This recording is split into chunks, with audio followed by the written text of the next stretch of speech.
Hello and welcome to the Scientific Adventures of Beardman. Today we're going to be going through a concept builder on physicsclassroom.com under the topic Static Electricity, the title Getting the Hang of Charge.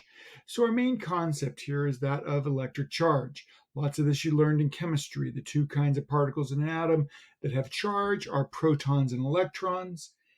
You learned that like charges repel, so a positive and a positive will repel each other. And you learned that a negative and negative will also repel each other. Like charges, plus and plus, or minus and minus, repel each other. On the other hand, you learned that opposite charges attract. Of course, this was taught to us, several decades ago by a wonderful woman named Paula.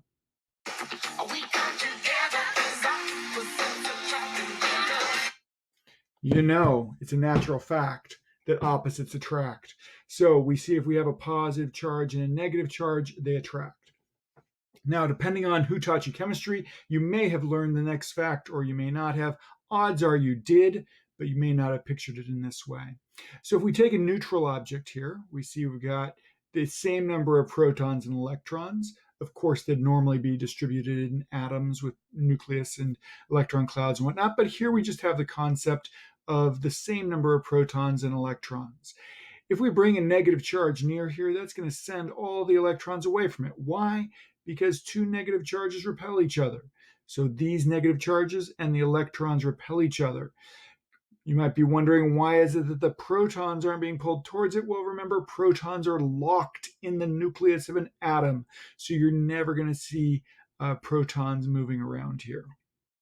For a later one, this would be a conductor because the electrons are able to move entirely through the material. Even if it wasn't, you could have the electrons all hanging out on the far side of each atom, and you could still get what's called a dipole here, or polarization, with a negative side and a positive side. Now, here's the big key. Because this negative and this positive are closer to each other than the negative and the negative, which are farther apart, the closer ones are going to create a bigger force. And well, what's the force between a negative and a positive?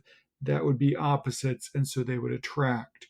So a neutral object, when a charge comes by it, will create polarization or a dipole that will cause attraction. So for this concept builder, the main thing you need to know is a charge can attract a neutral object. Let's see how that plays out in our concept builder. So in the concept builder, there's some text up at the top, a lot of which is repeated in the drawings, but one thing you'll need to check for sure is what is the charge on A? I believe it always gives you the charge of A at the top. It could be it gives you B or C and you have to work backwards, but you'll be able to figure that out. So to give you the charge of A, you need to read up at the top there to figure out, is A positive or negative? Or possibly it's neutral. I'm not sure they've got that option. We aren't going to talk about that here, but you can figure it out. I'll show you how. So the first thing you can tell is up at the top there would be a sentence that says A and B repel each other. Well, that's just like we see here in this picture, where clearly A and B are being pushed apart. So what do we know? If they repel, that means that they are opposite, or they are like. Hello. Okay, it means that they are like charges. So whatever A is, B has to be the same thing. Okay. Here in B and C, we see that B and C are attracting. They're being pulled towards each other. Attracting is a little bit more complicated. Attracting could be opposites. We'll just put oppo. Or one could be neutral.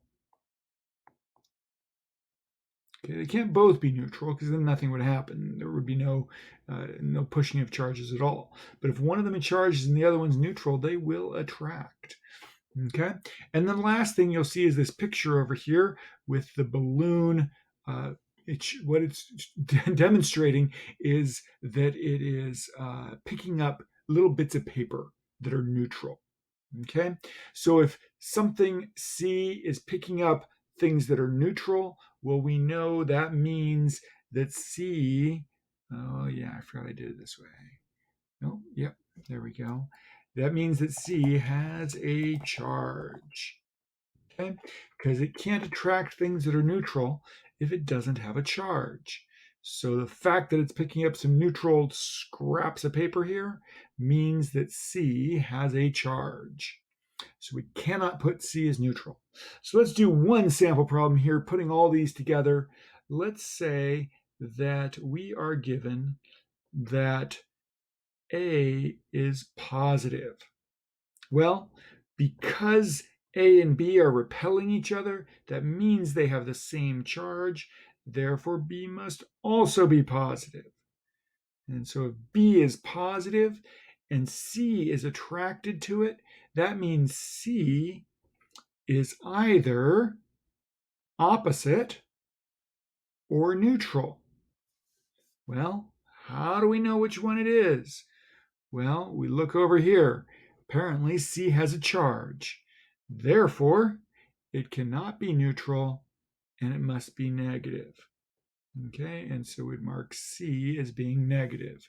And you'd click through and click that B is positive and C is negative, and you would say, "Dat away," and you would move on because you aced it. So basically, all you gotta do is remember that like charges repel, opposites attract, but charges also attract neutral objects.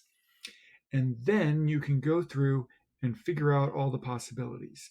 The only thing that's a little bit tricky is if we didn't have this over here, if that was not there, then you would have to say B is positive and C could either be negative or neutral. Okay, and so don't forget to click through. There is that option where it could be two things. Once again, that would happen if we didn't have this information. Then we would not know whether C was negative or neutral, and we'd have to mark neutral or negative or neutral, whichever order they tell you. Hope you had a good time learning with me here on the Scientific Adventures of Beardman. We'll see you next time.